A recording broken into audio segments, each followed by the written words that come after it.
Hello viewers. दूसरे दिन का खेल खत्म हो गया आज।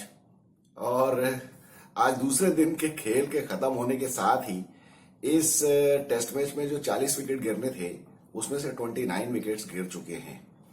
अब आप लोग बताइए कि ये विकेट कैसा है और ये कितना स्पोर्टिंग विकेट है। खैर, इसके बारे में हम बहुत सारी बातें कर चुके हैं, तो अब इसके बारे में तो अब कोई बहस या किसी मतलब डिस्कशन का सवाल ही नहीं है कि ये विकेट कैसा है और इंडिया ने ये जानबूझ के बनाया। और इसके बाद इन लोगों की ये उम्मीद थी कि बस ये किसी तरीके से टेस्ट मैच जीत जाएंगे। लेकिन इस टेस्ट मैच में देखिए, कुछ तो किस्मत ने न्यूजीलैंड का साथ दिया, फिर काफी कुछ इंडिया ने भी किस्मत का फायदा उठाया। अब जिस तरह से आज सुबह 84 फॉर 4 या 86 फॉर 4 जो स्कोर था, उस पर ऋषभ पंत और शुभमन गिल ने जो खेलना शुरू किया, एक चीज मैं जरूर कहूंगा कि इन लोगों ने बहुत ही पॉजिटिव अप्रोच से खेला, जिसकी उम्मीद मुझे बहुत कम थी इन लोगों से। और उसमें बहुत बड़ा हाथ था ऋषभ पंत का। ऋषभ पंत जिस तरह से खेलता है, अटैकिंग जो उसका गेम है, और उसने वाकई बहुत ही बढ़िया गेम खेला। मुझे एक्चुअली क्या होता है, जब ये दो लोग खेलते हैं ना विकेट के ऊपर, तो उसमें एक अगर बैट्समैन इस तरह से खेल रहा है तो सामने वाली टीम थोड़ा डिफेंसिव भी हो जाती है, क्योंकि वो एक्सपेक्ट नहीं करते हैं कि इस तरह की बैटिंग होगी। लेकिन उनको ऋषभ पंत से एक्सपेक्ट करना चाहिए था। और जैसा कि कल हम लोग सोच रहे थे कि अगर इनका शुरू में विकेट गिर गया तो ये बहुत जल्दी पैकअप हो सकता है इनका, तो वैसा होने नहीं दिया इन लोगों ने। और ऋषभ पंत तो मतलब बहुत ही एक्स्ट्रॉर्डनरी बैटिंग की है उसने। कहने को भले शुभमन गिल ने 90 रन बनाए हो, लेकिन ऋषभ पंत अगर वहां नहीं होता तो शुभमन गिल से मुझे उतनी उम्मीद नहीं है, क्योंकि Shubman Gill is out of confidence और ऋषभ पंत का तो गेम खेलने का तरीका ही एक ही है।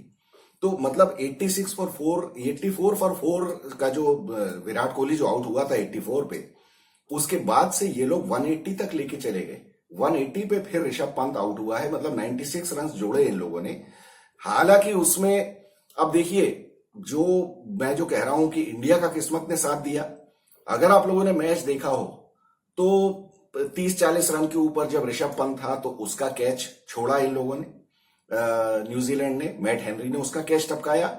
और उसके पहले शुभमन गिल जब 45 पे था तब मार्क चैपमैन ने उसका बिल्कुल लड्डू कैच टपकाया, और ये दोनों कैचेस ही बिल्कुल एकदम लड्डू थे।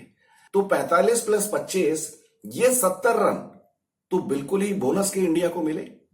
अब इसमें देखिए, कोई भी आर्गुमेंट कर सकता है कि अरे नहीं, वो तो रन बने तो बने, रन बने तो बने, मैं मानता हूं, लेकिन आपने मौका तो दिया ना। और वो कोई बॉल्स नहीं थी जिनके ऊपर के विकेट मिलना चाहिए था। लेकिन ये लोग हमेशा इसी तरह का काम करते हैं। जब अच्छी खासी सिचुएशन चली जा रही है, आपको उस तरह के शॉट क्यों मारने हैं? हालांकि वो रिटर्न में इनको न्यूजीलैंड की तरफ से भी मिल गया। जो रचिन रविंद्रा ने जिस तरह का शॉट मारा, या डेवन कॉनवे ने मारा, या फिर डेरल मिचेल ने मारा, तो वो हिसाब वहां बराबर हो गया। तो लेकिन अगर आप जीतने के लिए खेल रहे हो तो आपको इतना तो ध्यान रखना चाहिए ना कि इस तरह की बॉल पे आप इस तरह के शॉट मार रहे हो। और वो, मुझे तो पता नहीं कि अगर 100 कैचेस उन लोगों को दिए जाएंगे, मार्क चैपमैन को और मैट हेनरी को, इस तरह के प्रैक्टिस में, तो उसमें से 99 वो नहीं पकड़ेंगे। लेकिन आज किस्मत ने साथ दिया इंडिया का और वो कैच उन्होंने टपका दिए, और ये 70 रन बोनस में मिल गए। आज जो at the end of the second days play जो 143 रन अभी जो लीड न्यूजीलैंड को मिली है, अब आप यही 70 रन उसमें और जोड़ दीजिए तो 210 हो जाता है स्कोर। मतलब ऑब्वियसली अगर वो 70 रन कम होते तो न्यूजीलैंड अभी 210 रन से आगे होती, या जो कुछ भी है, तो टोटल 70 रन का तो डिफरेंस है ना। और इस तरह के मैच में जहां 2-2, 4-4 रन बनाने की मुसीबत हो रही है, वहां 70 रन बहुत बड़ा डेफिसिट होता है किसी भी टीम के लिए। तो ये तो मतलब अब इसके बारे में क्या कहा जा सकता है? ये है किस्मत की बात, होता भी है क्रिकेट में, लेकिन एक्चुअली होना नहीं चाहिए। अगर बॉल कोई बहुत अच्छी हो जिसके ऊपर आपको लाइफ मिल जाए तो मैं एक बात मानने को तैयार हूं। लेकिन बॉल कोई ऐसी अच्छी नहीं है, उसमें आप शॉट्स मार रहे हैं और इस तरह के हाथ में बिल्कुल कैच लड्डू टाइप के, और आपकी किस्मत ने साथ दिया तो ठीक है। इंडिया ने बना लिए 263 रन बना लिए, 28 रन की लीड भी मिल गई, और इस विकेट के ऊपर 28 रन की लीड बहुत बड़ी थी। तो अब कहने के लिए ये है कि इंडिया अभी स्ट्रांग पोजीशन में, हालांकि इंडिया स्ट्रांग पोजीशन में नहीं है अभी। अभी व्यूअर्स, बहुत सारे लोग ये सोच रहे हैं कि अरे अब तो बहुत आसान हो गया, 143 रन हैं, कल ये एक विकेट न्यूजीलैंड का बाकी है और अब ये लोग आएंगे और पहले ही 1-2 ओवर में ही निपटा देंगे। देखिए, 1-2 ओवर में निपट भी सकती है न्यूजीलैंड, और वहीं 2-4 अगर एजेस निकल गई और चौके वौके पड़ गए और ये 160 तक की लीड हो गई तो बहुत मुश्किल हो सकती है, क्योंकि वानखेड़े के ऊपर 160 के ऊपर चौथी पारी में सिर्फ एक ही बार चेज हुआ है। वो 163 रन चेज हुए थे जो कि 2000 में हुए थे, और 2000 में आपको पता है हमारी बैटिंग लाइनअप कितनी स्ट्रांग थी। अब आज की तारीख में वो कॉन्फिडेंस मुझे अपनी प्रेजेंट बैटिंग लाइनअप से तो बिल्कुल भी नजर नहीं आता, बिल्कुल भी नहीं लगता है मुझे। खैर, हम वो बात बाद में करेंगे, पहले तो हम ये देखते हैं कि ये इंडिया ने किया क्या। तो रोहित, मतलब आप ये देखिए, 84 फॉर 4 से खेलने के बाद फिर ऋषभ पंत ने बनाए 59 बॉल्स में 60 रन्स। अब देखिए, 59 बॉल्स में 60 रन्स, 101 की स्ट्राइक रेट से 8 चौके और 2 छक्के मारे उसने। फिर अल्टीमेटली सोढ़ी की बॉल पे आउट हो गया। सोढ़ी को एक ही विकेट मिला। सोढ़ी ने आज कोई बहुत अच्छी बॉलिंग नहीं की। सोढ़ी, हो सकता है कि अब पहला मैच खेल रहा था सीरीज का, तो इस वजह से उसको भी उतना कॉन्फिडेंस नहीं होगा। रविंद्र जडेजा, थोड़ी बहुत कोशिश की उसने, हालांकि बहुत बड़ा वो डिबेट चल रहा था कि रविंद्र जडेजा को क्यों भेजा, सरफराज को भेजना था। अरे भैया, लेफ्ट हैंड और राइट हैंड का कॉम्बिनेशन तो चाहिए था ना। जब शुभमन गिल खेल रहा है, ऋषभ पंत आउट हुआ है, तो आपको फिर ऑब्वियसली लेफ्ट हैंडर ही भेजना है। हाँ, अगर शुभमन गिल आउट हुआ होता तो सरफराज बैटिंग करने आता, ये तो कॉमन सेंस की बात है। और रविंद्र जडेजा 14 रन बनाने के बाद आउट हो गया। सरफराज खान की इन्होंने तारीफ के बहुत कसीदे पढ़े कमेंटेटर्स ने कि इसने यहाँ पे रणजी ट्रॉफी में फर्स्ट क्लास में इतने 600 रन बनाए, उसका वो एवरेज यहाँ पे वानखेड़े पे 150 का है, इतने का है। 0 पे आउट हो गया चौथी बॉल के ऊपर।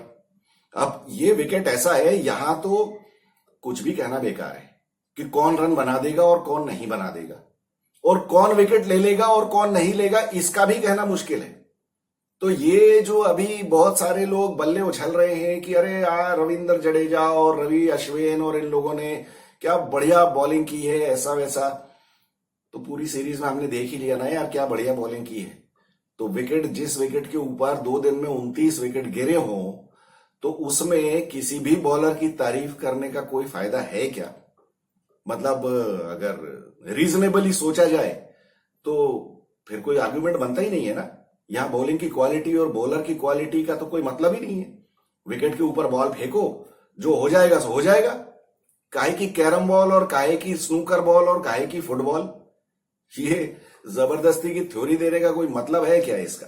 जिस विकेट के ऊपर लगातार विकेट गिरते ही चले जा रहे हैं, कुछ भी बॉल टर्न हो रही है, कहीं से भी उछल रही है, कहीं भी लो हो रही है, ऐसे विकेट के ऊपर बॉलर की तारीफ ये थोड़ी पचती नहीं है मुझे। तो अब ठीक है, ये मेरा आर्गुमेंट है, बाकी तो फिर ठीक ही है। वॉशिंगटन सुंदर ने बहुत अच्छी बैटिंग की, जैसा कि मुझे हमेशा उससे उम्मीद रहती है, और इसीलिए मैंने कहा आपसे कि वॉशिंगटन सुंदर से मुझे उम्मीद है कि ऑस्ट्रेलिया में भी अच्छा करेगा। और आज शुभमन गिल को भले 3 लाइफ मिली हो, क्योंकि 2 लाइफ तो उसको कल ही मिल गई थी, आज भी 1 लाइफ मिल गई, लड्डू कैच हाथ से टपका उसका, लेकिन उसके बावजूद भी उसने रन बनाए। तो मैं एक बात मैं ये कहता हूं कि देखिए, what goes in the records is a score that you have made in your last inning.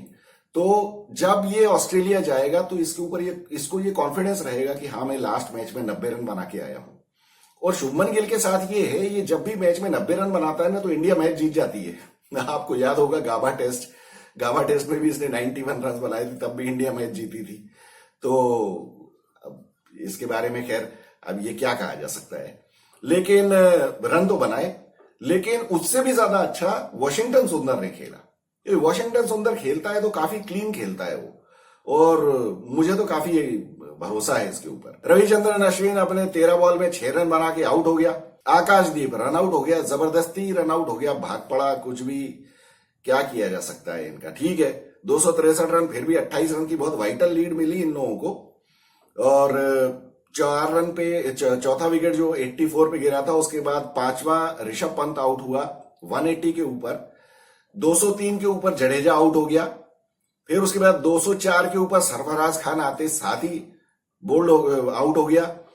227 पे शुभमन गिल आउट हुआ और शुभमन गिल वैसे ही आउट हुआ जैसे उसने कैचेस दिए थे पहले, उसी तरह जो कैच छूटे थे अब वह वैसा ही एक कैच पकड़ा गया, आउट हो गया। तो ये सीरियस प्रॉब्लम इसको है स्पिन के सामने। और ये तो खैर विकेट ऐसा था कि यहां तो खेलना अच्छे अच्छों के बस की बात नहीं थी। ठीक है, जो भी बनाए रन बोनस है। 247 पे अश्विन आउट हुआ और 263 पे आकाशदीप आउट हुआ। तो इस तरह से 28 रन की लीड मिली इनको। एजाज पटेल ने 5 विकेट ले लिए 103 रन देके, और बाकी ग्लेन फिलिप्स को 1 मिला, ईश सोढ़ी को 1 मिला और 1 मिला मैट हेनरी को। कुल मिला के 2 लोग रन आउट हो गए, अपने आकाशदीप और विराट कोहली। उसके बाद जब न्यूजीलैंड ने बैटिंग शुरू की, मुझे लग रहा था कि ये लोग थोड़ा सा एग्रेसिव खेलेंगे, लेकिन क्योंकि देखिए नई बॉल के साथ इन लोगों को खेलना चाहिए था अग्रेसिव, और लेकिन थोड़ा सा मुझे लगता है कि ये लोग डिप्रेस्ड हो गए। शायद इन्होंने जो कैच छोड़ के जो रन ज्यादा बनवाए थे इंडिया से, उसकी वजह से मोमेंटम जो है वो इंडिया के साथ था। इन लोगों ने उस तरह की नहीं, और मतलब ये तो क्या है, अब टॉम लथम चौथी बॉल पे तो बोल्ड ही हो गया। वो आकाशदीप से ताज्जुब है कि शुरुआत करवाई, हालांकि और क्या किससे करवाते, वो क्या गालिबा सिराज से करवाते क्या बॉलिंग? अब बताइए, गालिबा सिराज को क्यों खिलाया होगा इस टेस्ट मैच में, क्या किया उसने? अब इसके बाद मतलब मुझे सीरियसली इन लोगों की थिंकिंग, थॉट प्रोसेस और ये सब के ऊपर बहुत ज्यादा डाउट है मुझे।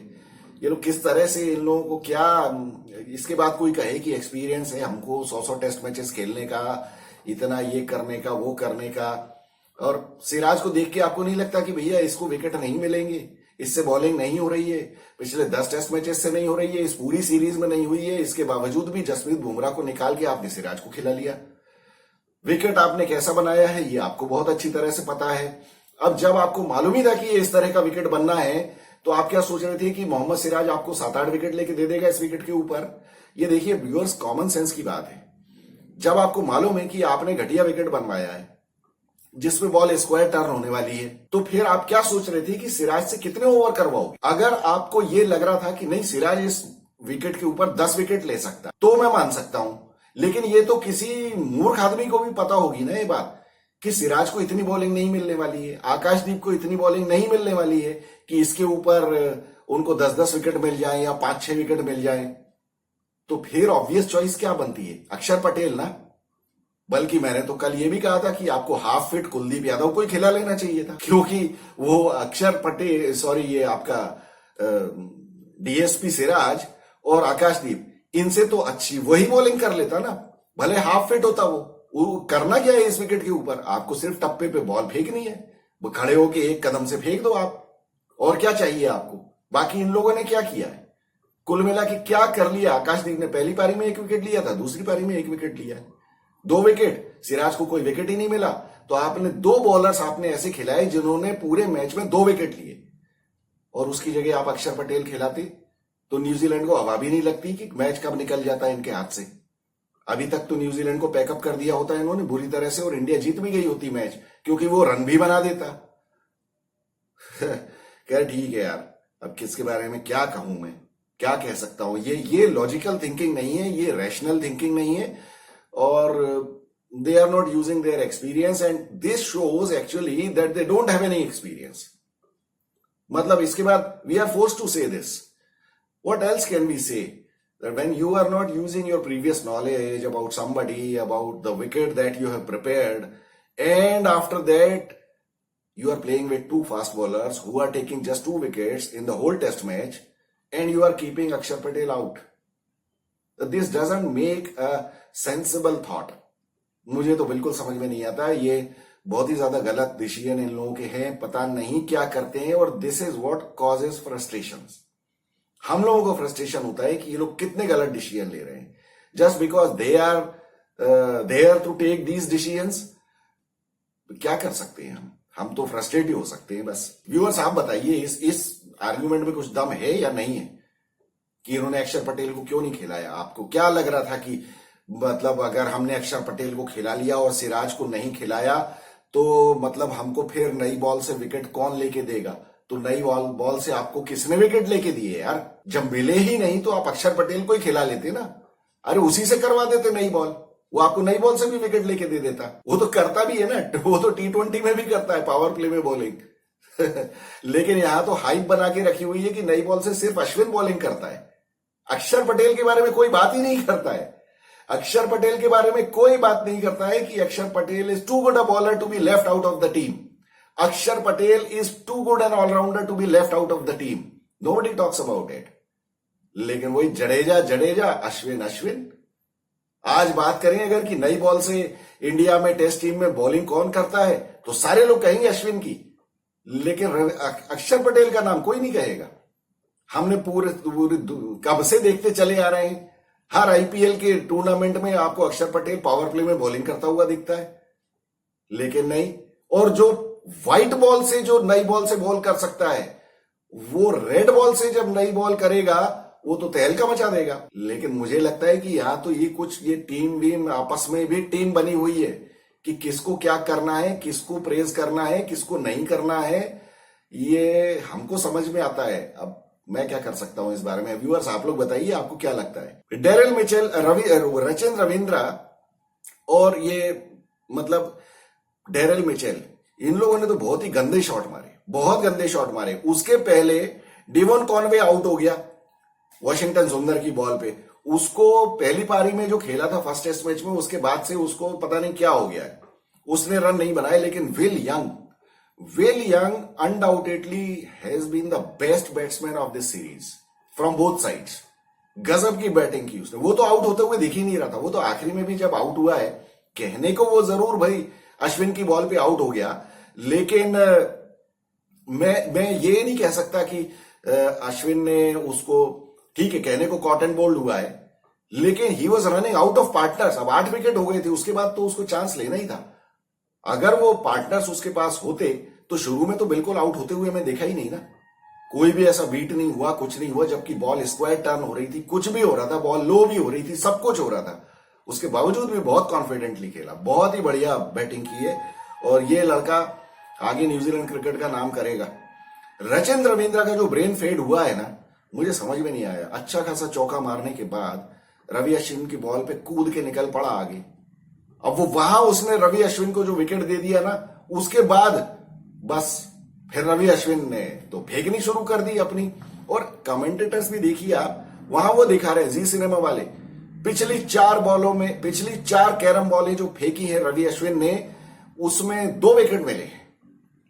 तो कमेंटेटर्स बात करें, अरे इसने पहले कैरम बॉल क्यों नहीं फेंकी। मैं ये कहता हूं भैया, अगर हर 4 बॉल में रवि अश्विन को 2 विकेट मिलती हैं, तो एक बहुत सिंपल इक्वेशन है। अभी बीजीटी खेलने जा रहे हैं ऑस्ट्रेलिया, 5 टेस्ट मैच खेलने हैं, 5 टेस्ट मैच में हमको ऑस्ट्रेलिया के 100 विकेट लेने हैं। तो बस रवि अश्विन को 200 कैरम बॉल फेंकनी है, तो जाते साथ ही पहले से ही लग जा, शुरू कर दे, कैरम बॉल ही कैरम बॉल फेंकना। ठीक है, 200 विकेट लेनी है, 200 बॉल फेंकनी है, आपको 100 विकेट मिल जाएंगे ऑस्ट्रेलिया के। 5-0 से आप जीत जाओगे, है कि नहीं, सिर्फ 200 बॉल में।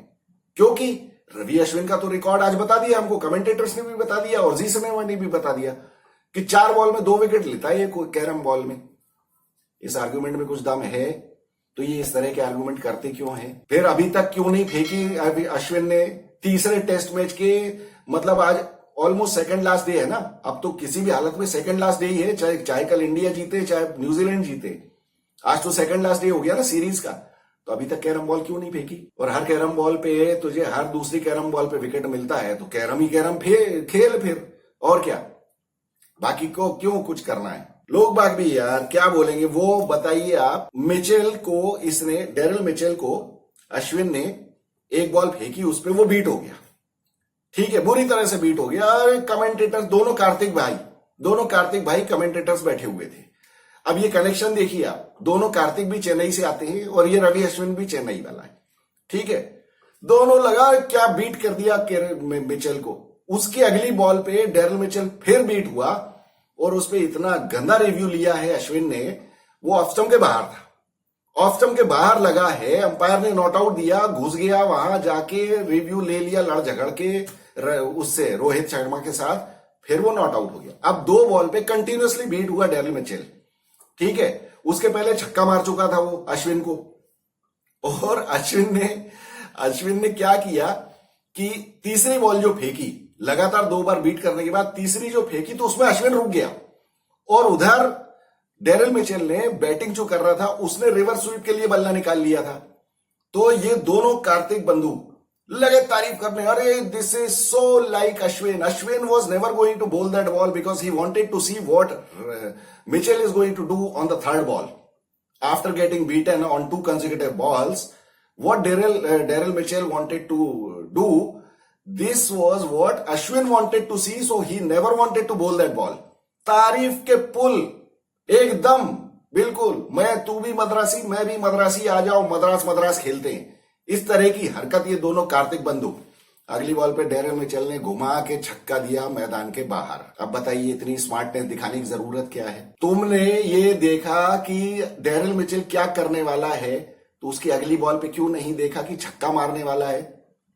दिया ना उसने घुमा के। ये अपनी बेइज्जती खुद करवाते हैं और फिर ऊपर से हमारी भी बेइज्जती करवाते हैं। अब वो साइमन डूल बैठ के वहां हंस रहा होगा कि तुम लोग करते रहो तारीफ उसकी, क्या करने वाला है और क्या नहीं करने वाला है। दे दिया उसने छक्का घुमा के।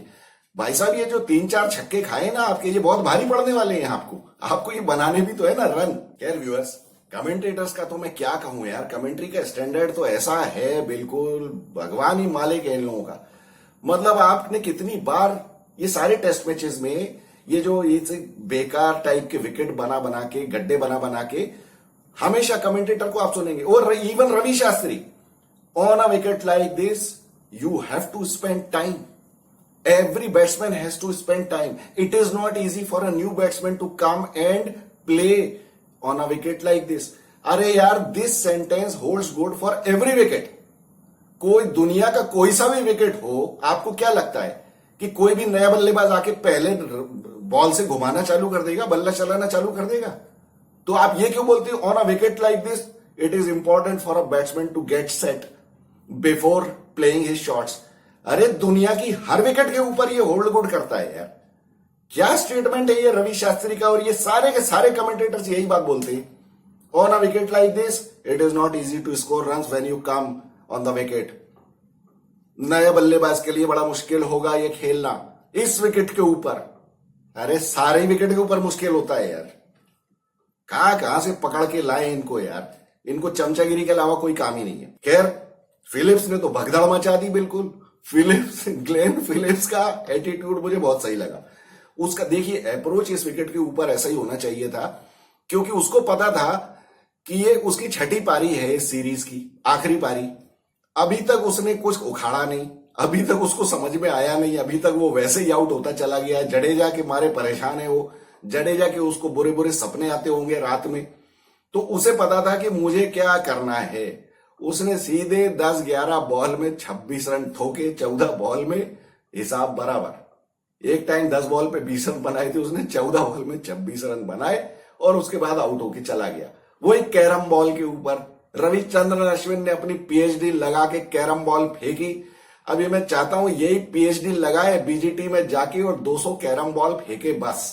फिर ट्रेविस हेड बताएगा उसको कि क्या तेरी कैरम और क्या तेरी फुटबॉल सारी बताएगा इसको ये।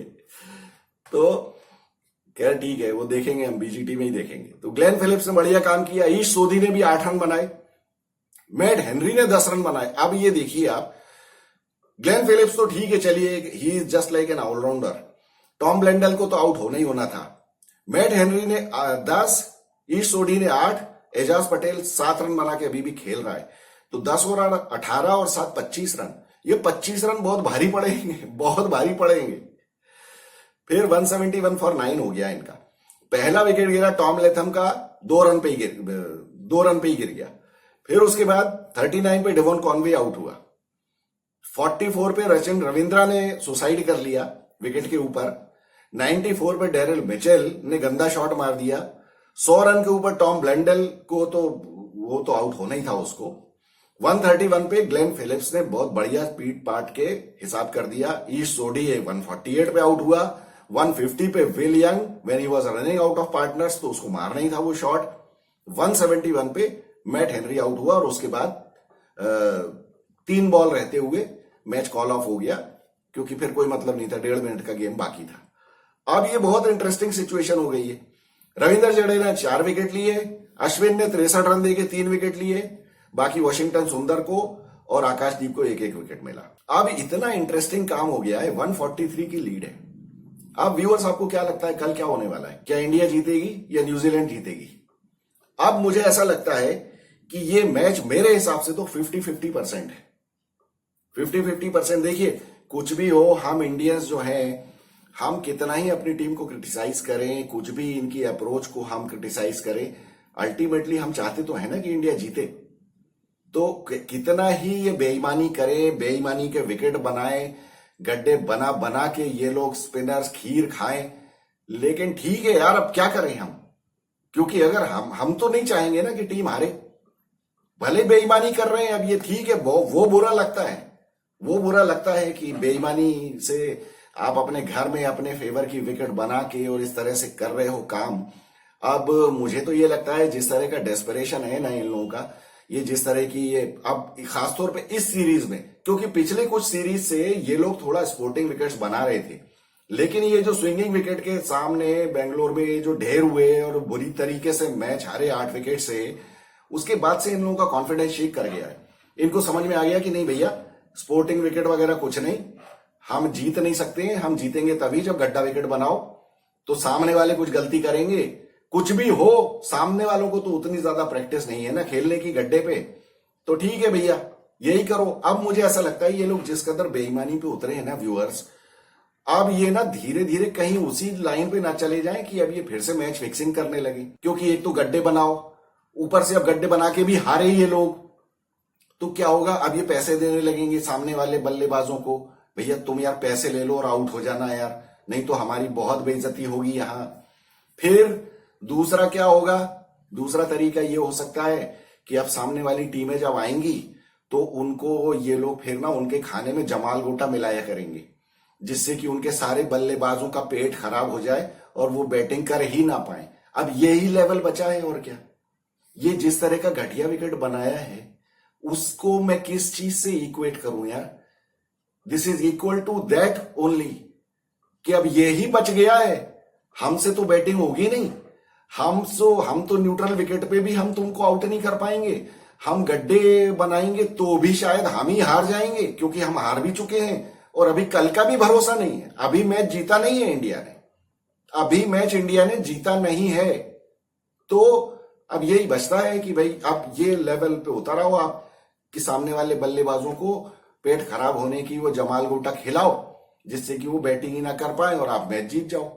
अब यही डेस्परेशन का लेवल मुझे दिखता है। इस लेवल पे आने वाली है इंडियन क्रिकेट, धीरे धीरे देखते जाओ आप, ये इस लेवल पे गिरेंगे और मैच फिक्सिंग भी वापस आ जाएगी जब ये पैसे देंगे दूसरे बल्लेबाजों को कि अरे यार तुम बैटिंग मत करना, हम तुमको 5-7 करोड़ दे देंगे, तुम्हारे घर पहुंचा देंगे।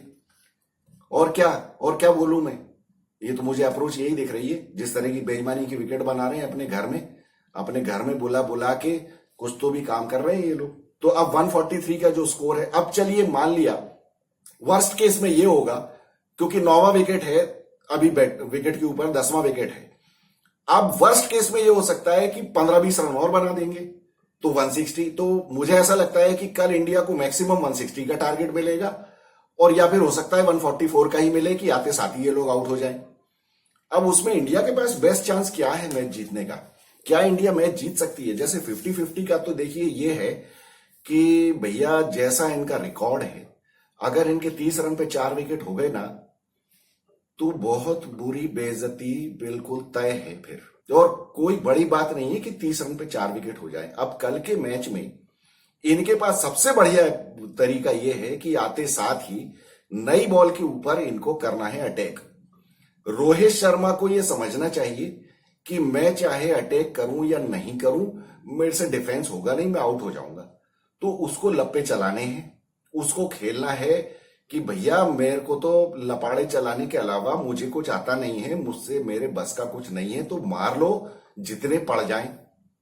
क्योंकि अभी तो इसका जो नेमेसिस है सऊदी भी नहीं है, तो हो सकता है कि ये कभी मैट हेनरी कोई गलत सलत बॉल डाल दे, 2-3 छक्के वक्के खा ले इससे, या वो ओरूक मार दे कुछ बाउंसर तो इसके पड़ जाए। रोहित शर्मा को तो यही करना है, वो जितने बना दे उतने बोनस है, वरना मुझे तो कोई उम्मीद नहीं है उससे।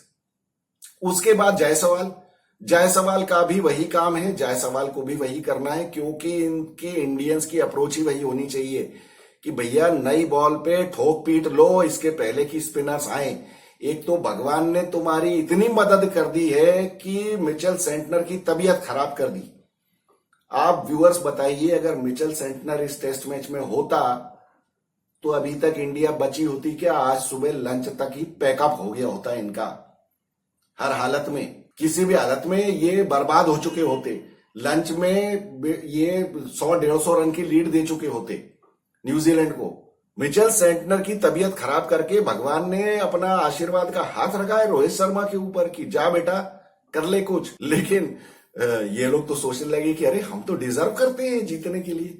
भाई साहब, डिजर्व काहे का डिजर्व यार? अभी मैच जीते नहीं हो आप।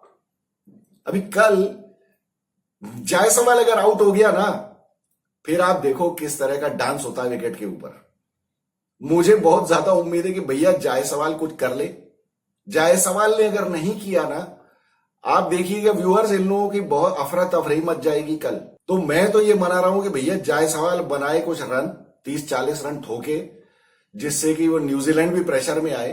अगर 140-45 का ही टारगेट है, उसमें से अगर 30-40 रन जायसवाल बना दे, टारगेट 100 के नीचे आ जाए, तब इन लोगों की कुछ जान में जान आएगी और फिर न्यूजीलैंड वाले भी प्रेशर में आएंगे। अब मुझे ये देखना है कि न्यूजीलैंड वाले क्या करते हैं। उसके पहले क्या शुभमन गिल और विराट कोहली रन बनाएंगे कल? मुझे नहीं लगता। भले शुभमन गिल ने 90 रन आज बना दिए हो, लेकिन वो तो कल ही 10-12 रन पे ही आउट था ना यार। तो अब तीसरे दिन कैसे हो जाएगा? क्या रन बना देगा? मतलब how can I be confident that after getting 3 lives and scoring 90 tomorrow he will score again, because he doesn't give me confidence. तो भरोसा नहीं है उसका। बन गए, नहीं बने। विराट कोहली से तो बनने ही नहीं है। विराट कोहली का तो मैंने वो मैच के पहले कहा था, ये दोनों पारियों में मिला के 35 रन बना ले तो बोनस समझना आप। तो पहली पारी में कितने 4 रन बनाए थे, अभी क्या अगली पारी में 31 बना देगा? अगर विराट कोहली ने कल 31 बना दिए तो इंडिया मैच जीत ही जाएगी। लेकिन विराट कोहली से बनेंगे नहीं रन। बाकी फिर सरफराज का तो हमने देख ही लिया, सरफराज भी कोई ठिकाना नहीं है। तो मुझे अब कल उम्मीद है जायसवाल से। रोहित शर्मा लपाड़े मार दे, 2-4 25-30 रन बना दे तो बहुत बड़ा बोनस हो जाएगा। लेकिन क्या कह सकते हैं। तो बेसिकली अगर ये देखा जाए, जो भी परफॉर्मेंस अभी तक रही है, जायसवाल, वॉशिंगटन सुंदर, फिर आपका ये पंत और कौन, जडेजा, ये 4 मिलके क्या 140-45 रन बना देंगे? चलो ये 4 मिलके अगर 100 रन बना दे तो बाकी सारे मिलके 40-45 बना देंगे। रोहित शर्मा और ये विराट कोहली और सरफराज और अश्विन, ये सब लोग। मैं 50-50 हूं। मुझे बिल्कुल अभी 50-50 ही लगता है। इन लोगों का कोई भरोसा नहीं है। ये जब आउट होना चालू होते हैं ना, तो व्यूअर्स आप लोग गवाह हैं इस बात के कि हमको अपना सर फोड़ने की इच्छा होती है कि ये किस तरह से आउट हो सकते हैं। बाकी तो मैं क्या बोलूंगी। तो चलिए आप लोग बताइए, आपको क्या लगता है इंडिया के क्या चांसेस है, और क्या 2-1 हो रहा है या 3-0 होगा? I look forward to hearing from you. This is Vikas Saxena, the biased analyst. Thank you so much.